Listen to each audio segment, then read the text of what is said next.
Capítulo 1. O abismo e a ponte. Vejo uma caricatura estranha, despedaçada de homem acenando para mim. O que é que ele está fazendo aqui? Como é que ele pode existir em um estado tão fragmentado? Que nome lhe darei? Como se estivesse lendo a minha mente, a mutilada figura começa a falar. Em meu estado, que diferença faz o nome? Chama-me de Guernica. Estou à procura de minha consciência. Não tenho direito à consciência? Reconheci o nome.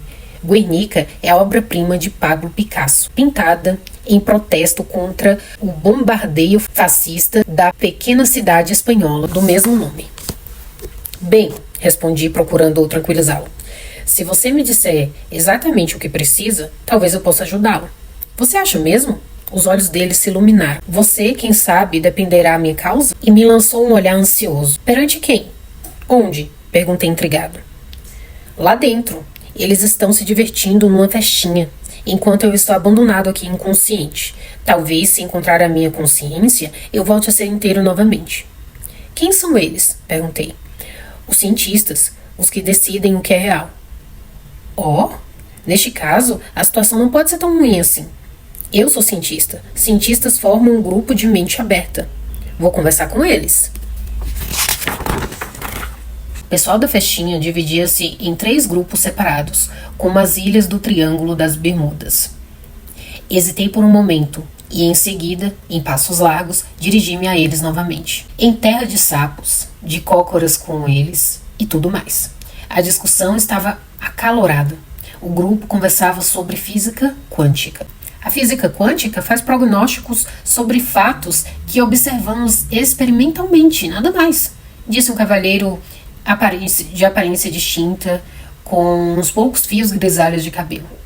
Por que fazer suposições sem base sobre a realidade quando a conversa é sobre objetos quânticos? O senhor não está um pouco cansado deste disco? Uma geração inteira de físicos parece ter sofrido lavagem cerebral e sido levada a acreditar que uma filosofia convincente da física quântica foi formulada há 60 anos. Isso simplesmente não aconteceu. Ninguém entende a mecânica quântica, disse outro cuja postura melancólica era óbvia. Essas palavras mal foram notadas na discussão, quando o outro cavalheiro, exibindo uma barba desgrenhada, disse com arrogante autoridade: escutem aqui, vamos corrigir o contexto. A física quântica diz que objetos são representados por ondas. Objetos são ondas. E ondas, como todos nós sabemos, podem estar em 2 ou mais lugares na mesma ocasião. Mas, quando observamos um objeto quântico, nós o encontramos todo ele em um único lugar, aqui e não ali. E com certeza, não ambos aqui e ali ao mesmo tempo. O senhor Barbado agitava nervoso as mãos. E o que é que isso significa em termos simples? O senhor disse, fitando-me. O que é que o senhor pensa a respeito? Por outro momento, fiquei abalado com o desafio, mas recuperei-me rápido. Bem, parece que nossas observações, e portanto nós, produzem um efeito profundo sobre objetos quânticos. Não. Trovejou meu inquisitor. Quando observamos, nenhum paradoxo existe. Quando não observamos, volta o paradoxo de o objeto estar simultaneamente em 2 lugares. Obviamente, a maneira de evitar o paradoxo é prometer jamais conversar entre observações, entre o paradeiro do objeto. Mas e se a nossa consciência produzir realmente um efeito profundo sobre objetos quânticos? Insisti. Por alguma razão, parecia-me que a consciência de Guernica tinha alguma coisa a ver com essa especulação. Mas isso significa influência da mente sobre a matéria, exclamaram um uníssono de membros do grupo, olhando-me como se eu tivesse dito uma heresia. Mas, gaguejou, recusando-se ser intimidado. Suponhamos que haja uma maneira de aceitar o poder da mente sobre a matéria. Contei a eles a triste situação de Guernica. Escutem aqui. Os senhores têm uma responsabilidade social neste particular. Os senhores sabem há 60 anos que a maneira convencional objetiva de estudar física não funciona caso de objetos quânticos. Encontramos paradoxos, Ainda assim, os senhores fingem usar de objetividade e o resto da sociedade perde a oportunidade de reconhecer que nós, nossa consciência, estamos intimamente conectados com a realidade. Os senhores podem imaginar o impacto que produziram sobre a visão de mundo das pessoas comuns se os físicos reconhecessem abertamente que nós não somos separados do mundo, mas sim somos o mundo e que temos que assumir a responsabilidade por isso? Talvez só então Guernica, ou melhor, todos nós, possamos retomar a plenitude. O cavalheiro de aparência distinta tomou a palavra. Reconhecerei, nas caladas da noite e quando não houver ninguém por perto, que tenho dúvidas. Talvez estejamos perdendo uma oportunidade, mas como minha mãe me ensinou, na dúvida é muito melhor fingir ignorância. Não sabemos coisa alguma sobre a consciência. A consciência é um assunto que pertence à psicologia, aqueles caras ali, finalizou, apontando para um canto. Mas, insisti teimosamente, suponhamos que definimos consciência como um agente que afeta objetos quânticos para lhe tomar o comportamento apreensível pelos sentidos. Tenho certeza de que os psicólogos estudariam essa possibilidade se os senhores se aliassem a mim. Vamos tentar mudar nossa visão separatista de mundo e agora mesmo. Eu tinha me convencido de que a possibilidade de Guernica obter uma consciência dependia de meu sucesso em atrair estes cavalheiros para o meu lado. Dizer que a consciência afeta causamente os átomos é a mesma coisa que abrir a caixa de Pandora. Essa ideia viraria a física de cabeça para baixo. A física não seria independente e nós perderíamos nossa credibilidade. Havia um tom de finalidade de voz que falava. Outra pessoa, com uma voz que eu ouvira antes, disse: ninguém entende a mecânica quântica. Mas eu prometi a Guernica que defenderia a causa da devolução da sua consciência. Por favor, ouçam o resto do que eu tenho a dizer, protestei. Mas ninguém me deu a menor atenção. E eu tornei um zero nesse grupo. Uma não consciência, igual a Guernica. Resolvi tentar os psicólogos. Reconheci-os pelo grande número de gaiolas, de ratos e computadores no canto que ocupavam a sala. Uma mulher com uma aparência de pessoa competente explicava neste momento alguma coisa a um rapaz. Ao supor que o cérebro-mente é um computador, temos esperança de transcender a briga de foice dos behavioristas. O cérebro é um hardware do computador. Nada há realmente senão o cérebro. Isso é o que é real. Não obstante, os estados do hardware do cérebro, com o passar do tempo, executam funções independentes com o software do computador, e não esses estados de hardware que chamamos de mente. Neste caso, a consciência é o quê? Quis saber o rapaz. Puxa, que sincronização perfeita. Isso era exatamente o que eu trouxe àquele canto. Para saber o que os psicólogos pensam da consciência, eles deviam ser os tais que exerciam um controle sobre a consciência Guernica. A consciência é semelhante à unidade central de processamento, o centro de comando de computador, respondeu pacientemente a mulher. O rapaz, insatisfeito com a resposta, insistiu. Se pudéssemos explicar todo o nosso desempenho de entrada e saída em termos de atividade dos circuitos do computador, então, ao que parece, a consciência é inteiramente desnecessária. Não pude me conter. Por favor, não desistam ainda de discutir a consciência. Meu amigo Guernica precisa dela. E lhes contei o problema de Guernica. Parecendo até um eco de meu amigo físico momentos antes, um cavalheiro elegantemente vestido intrometeu-se casualmente na conversa. Mas a psicologia cognitiva não está pronta ainda para a consciência. Nem mesmo sabemos como defini-la. Eu poderia lhe dar a definição do físico sobre a consciência. Ela tem a ver com a física quântica. Esta última palavra despertou-lhes a atenção. Inicialmente expliquei que os objetos quânticos eram ondas que surgiam e se espalhavam por mais de um lugar, e que a consciência poderia ser a agência que focaliza as ondas, de tal modo que podemos observá-la de um único lugar. E esta é a solução do problema dos senhores, sugeri. Os senhores podem aceitar a definição de consciência dada pela física, e em seguida poderão ajudar Guernica. Mas o senhor não estaria misturando as coisas? Os físicos não dizem que tudo é feito de átomos, de objetos quânticos? Se a consciência é feita também de objetos quânticos, de que maneira pode ela atuar como fonte casual sobre eles? Pense, homem, pense. Senti uma pequena sensação de pânico. Se esses psicólogos sabiam do que estavam falando, até a minha consciência era uma ilusão, quanto mais a de Guernica. Mas eles estariam certos apenas se todas as coisas, incluindo a consciência, fossem realmente feitas de átomos. De repente, outra possibilidade relampejou em minha mente, e eu disse impetuosamente: os senhores estão fazendo as coisas da maneira errada. Não podem ter certeza de que todas as coisas são feitas de átomos. Isso é uma suposição. Vamos supor, em vez disso, que todas as coisas, incluindo átomos, sejam feitas de consciência. Meus ouvintes pareceram atordoados. Escute, há alguns psicólogos que pensam assim. Reconheço que a possibilidade a que você se refere é interessante, mas não é científica. Se queremos elevar a psicologia ao status de ciência, temos de nos manter longe da consciência.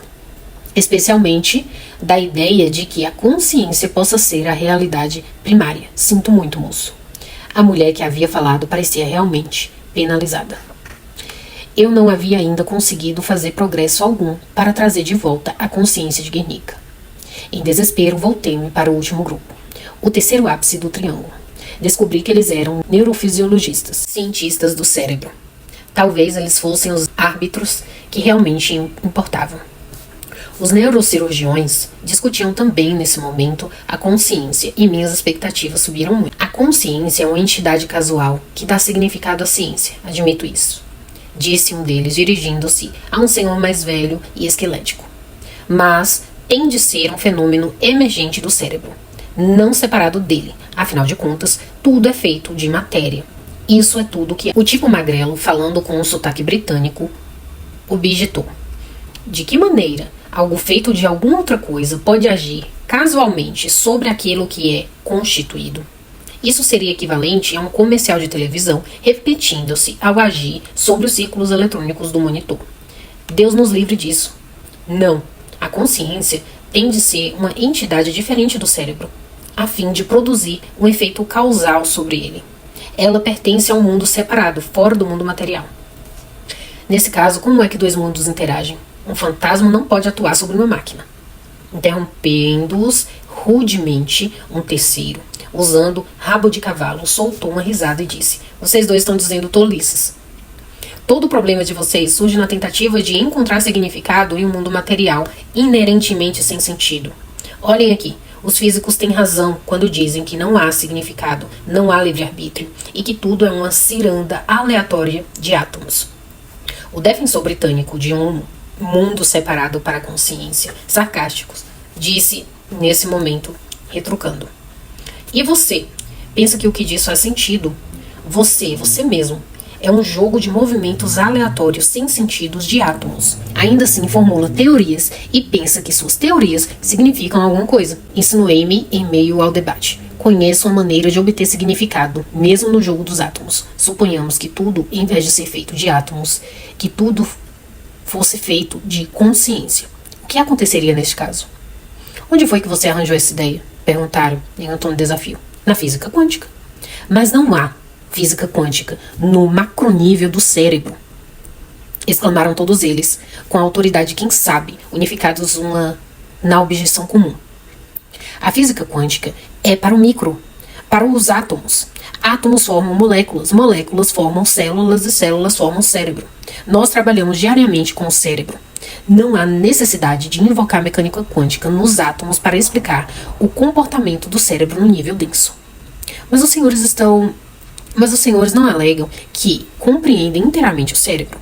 O cérebro não é tão simples assim. Não houve alguém que disse que se o cérebro fosse tão simples que pudéssemos entendê-lo, nós seríamos criaturas tão simples que não o entenderíamos. Seja isso como for, consideram eles, de que maneira a ideia da física quântica ajudaria no caso da consciência? Expliquei-lhes como a consciência afetava a onda quântica. Olhem aqui, isso é um paradoxo. Se a consciência é constituída de átomos. Mas, se viramos pelo avesso nossa ideia sobre como o mundo é constituído, o paradoxo é resolvido de forma muito satisfatória. Garanto aos senhores que o mundo é feito de consciência. Não posso esconder minha emoção e até mesmo o orgulho. Se essa ideia é suficientemente forte, apelei para que seguissem o meu raciocínio. O triste em tudo isso, continuei, é que se as pessoas comuns realmente soubessem que a consciência não é matéria, é o elo que nos liga uns aos outros e ao mundo, as opiniões delas sobre guerra e paz, poluição ambiental, justiça social, valores religiosos e outras ideias e demais atividades humanas mudariam radicalmente. Isso que o senhor está dizendo parece interessante e simpatizo com a ideia. Pode acreditar, mas a ideia parece também alguma coisa tirada da Bíblia. De que modo podemos adotar ideias religiosas como ciência e ainda merecer credibilidade? Meu interlocutor dava a impressão de que falava consigo mesmo. Estou pedindo aos senhores que concedam à consciência o que lhe pertence, respondi. Meu amigo Guernica precisa de consciência para tornar-se novamente uma pessoa completa. E pelo que ouvi nessa festa, ele não é o único. Se assim é, como os senhores podem ainda debater se a consciência de fato existe? Mas chega disso. A existência da consciência não é em absoluto assunto debatível. E o senhor sabe disso. Entendo, disse o jovem do rabo de cavalo, sacudindo a cabeça. Meu amigo, há aqui um mal-entendido. Todos nós resolvemos ser Guernica. E você terá de fazer o mesmo, se quiser fazer ciência. Temos de supor que todos nós somos feitos de átomos. Nossa consciência tem de ser um fenômeno secundário, um epifenômeno da dança dos átomos. A objetividade fundamental da ciência assim o exige. Voltei ao meu amigo Guernica e triste contei-lhe a experiência. Como disse certa vez Abraham Maslow, abre aspas, se a única ferramenta que você tem é um martelo, comece a tratar todas as coisas como se elas fossem pregos, fecha aspas. Essas pessoas estão acostumadas a considerar o mundo como feito de átomos e separado de si mesmos. Consideram a consciência como um epifenômeno ilusório. Não podem lhe conceder consciência. Mas e o senhor? Perguntou Guernica, fitando-me. O senhor vai esconder-se por trás da objetividade científica ou vai fazer alguma coisa para me ajudar a recuperar a plenitude? Nesse momento, ele tremia. A emoção com que falava despertou-me do sonho. Lentamente nasceu a decisão de escrever um livro. Enfrentamos hoje na física um grande dilema. Na física quântica, a nova física, descobrimos um marco teórico que funciona. Explica um sem número de experimentos de laboratório. E muito mais. A física quântica deu origem a tecnologias de imensa utilidade, tais como de transitores, laser e supercondutores. Ainda assim, não conseguimos extrair sentido da matéria da física quântica sem sugerir a interpretação dos resultados experimentais que numerosos indivíduos só podem considerar como paradoxal ou mesmo inaceitável. Vejamos como exemplo as propriedades quânticas seguintes. Ponto 1. Um objeto quântico, como um elétron, pode estar ao mesmo instante em mais de um lugar. A propriedade da onda. Ponto 2. Não podemos dizer que um objeto quântico se manifeste na realidade como um espaço-tempo até que observamos como uma partícula. Colapso da onda. Parte 3. Ponto 3. Um objeto quântico deixa de existir aqui e simultaneamente passa a existir ali. E não podemos dizer que ele passou através do espaço interveniente, o salto quântico. Ponto 4. A manifestação de um objeto quântico ocasionada por nossa observação influencia simultaneamente seu objeto gêmeo correlato. Pouco importado a distância que o separa, ação quântica à distância. Não podemos ligar a física quântica a dados experimentais sem utilizar alguns dos esquemas de interpretação. E a interpretação depende da filosofia com que encaramos os dados. A filosofia que supõe que é só matéria, que consiste em átomos ou não, em última análise, de partículas elementares, é real. Tudo mais são fenômenos secundários da matéria, apenas uma dança dos átomos constituintes. Essa visão de mundo é denominada realismo porque se presume que os objetos sejam reais e independentes dos sujeitos, nós, ou da maneira como o observamos. A ideia, contudo, de que todas as coisas são constituídas de átomos é uma suposição não provada. Não se baseia em prova direta no tocante de todas as coisas. Quando a nova física nos desafia com a situação de que parece paradoxal, quando vista da perspectiva do realismo materialista, tendemos a ignorar a possibilidade de que os paradoxos possam estar surgindo por causa da falsidade da nossa suposição não comprovada. Tendemos a esquecer que uma suposição mantida por longo tempo não se transforma, por isso, em verdade. E, não raro, não gostamos que nos lembrem disso. Atualmente, numerosos físicos desconfiam que há alguma coisa de errado no realismo materialista, mas têm medo de sacudir o barco que lhes serviu tão bem por tanto tempo. Não se dão conta de que o bote está à deriva e precisa de um novo rumo, sob uma nova visão de mundo. Há, por acaso, uma alternativa de realismo materialista? Essa tese esforça-se sem sucesso, a despeito de seus modelos de computador, para explicar a existência da mente, em especial o fenômeno de uma consciência do self causamente potente. Abre aspas. O que é consciência? Fecha aspas. O realista materialista tenta ignorar a pergunta com o encolher dos ombros e com a resposta arrogante de que a ela nenhuma importância tem. Se, contudo, estudamos, por menor que seja a seriedade, todas as teorias de que a mente consciente constrói, incluindo os que negam, então a consciência tem de fato importância. Desde o dia em que René Descartes dividiu a realidade em dois reinos separados, mente e matéria, numerosas pessoas têm se esforçado para racionalizar a potência causal da mente consciente dentro do dualismo cartesiano. A ciência, contudo, oferece razões irresistíveis para que se ponham em dúvida que seja sustentável uma filosofia dualista, para que haja interação entre energia, para que haja interação entre os mundos da matéria, terá de haver intercâmbio de energia. Ora, sabemos que, no mundo material, a energia permanece constante. Certamente, portanto, só há uma realidade. Aí é que surge o problema. Se a única realidade é a realidade material, a consciência não pode existir, exceto como de epifenômeno anômalo. A pergunta, portanto, consiste no seguinte: há uma alternativa monista ao realismo materialista, caso em que mente e matéria são partes integrais de uma mesma realidade, mas uma realidade que não se baseia na matéria? Estou convencido de que há. A alternativa que proponho neste livro é o idealismo monístico. Esta filosofia é monística, em oposição à dualística. E é idealismo, porque ideias, não confundir com ideais, e a consciência da existência das mesmas são consideradas como os elementos básicos da realidade. A matéria é julgada secundária.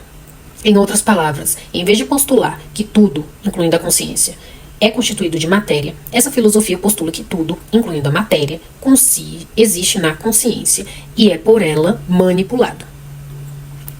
Notem que a filosofia não diz que a matéria é não real, mas que a realidade da matéria é secundária à da consciência, que é em si o fundamento de todo ser, incluindo a matéria. Em outras palavras, em respostas à pergunta, o que é matéria?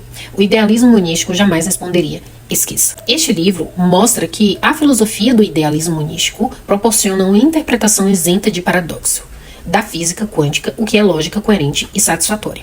Além disso, os fenômenos mentais tais como consciência do self, livre-arbítrio, criatividade, até mesmo percepção extrasensorial, encontram explicações simples e aceitáveis quando o problema mente e corpo é formulado em um contexto abrangente de idealismo monístico da teoria quântica. Este quadro reformulado do cérebro-mente permite-nos compreender todo o nosso self, em total harmonia com aquilo que as grandes tradições espirituais mantiveram durante milênios. A influência negativa do realismo materialista sobre a qualidade da moderna vida humana tem sido assombrosa. O realismo materialista postula um universo sem qualquer significado espiritual, mecânico, vazio e solitário.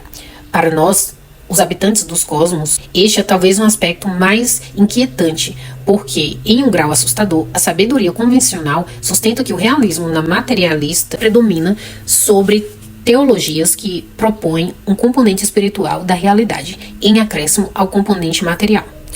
Os fatos provam o contrário. A ciência prova a superioridade de uma filosofia monística sobre o dualismo, sobre o espírito separado da matéria. Este livro fornece uma argumentação convincente, fundamentada de dados existentes, de que a filosofia monística necessária agora no mundo não é o materialismo, mas o idealismo. Na filosofia idealista, a consciência é fundamental e nessa conformidade, nossas experiências espirituais são reconhecidas e validadas como significativas. Esta filosofia aceita muitas das interpretações da experiência espiritual humana que deflagraram o nascimento de várias religiões mundiais. Desse ponto de observação, vemos que alguns dos conceitos das várias tradições religiosas tornam-se tão lógicos, elegantes e satisfatórios quanto a interpretação dos experimentos da física quântica. Reconhece-te a ti mesmo. Este foi o conselho dado através das eras por filósofos inteiramente cientes de que o nosso self é o que organiza o mundo e lhe dá o significado. E compreender o self, juntamente com a natureza, era o objetivo abrangente a que visava. A aceitação do idealismo materialista pela ciência moderna mudou tudo isso. Em vez de unidade com a natureza, a consciência afastou-se dela, dando origem a uma psicologia separada da física. Conforme observa Morris Bremer, esta visão de mundo realista, materialista, exilou-nos no mundo encantado em que vivíamos no passado e condenou-nos a um mundo alienígena. Atualmente vivemos como exilados nesta terra estranha. Quem, senão um exilado, arriscar-se-ia a destruir esta bela terra com a guerra nuclear e a poluição ambiental? Sentirmos-nos como exilados solapa nosso incentivo para mudar a perspectiva. Condicionaram-nos a acreditar que somos máquinas, que todas as nossas ações são determinadas pelos estímulos que recebemos e por nosso condicionamento anterior. Como exilados, não temos responsabilidade nem escolha, e nem livre-arbítrio. E o livre-arbítrio é uma miragem. Este é o motivo por que se tornou tão importante para cada um de nós analisarmos em profundidade nossa visão de mundo. Por que estou sendo ameaçado de aniquilação nuclear? Por que a guerra continua a ser um meio bárbaro para se resolver litígios mundiais? Por que a fome endêmica na África, quando nós, só nos Estados Unidos, podemos tirar da terra alimento suficiente para saciar o mundo? Como foi que adquiri uma visão de mundo, mais importante ainda, e estou engasgado com ela, que determina tanta separação entre mim e os meus semelhantes, quando todos nós partilhamos de dotes genéticos, mentais e espirituais semelhantes?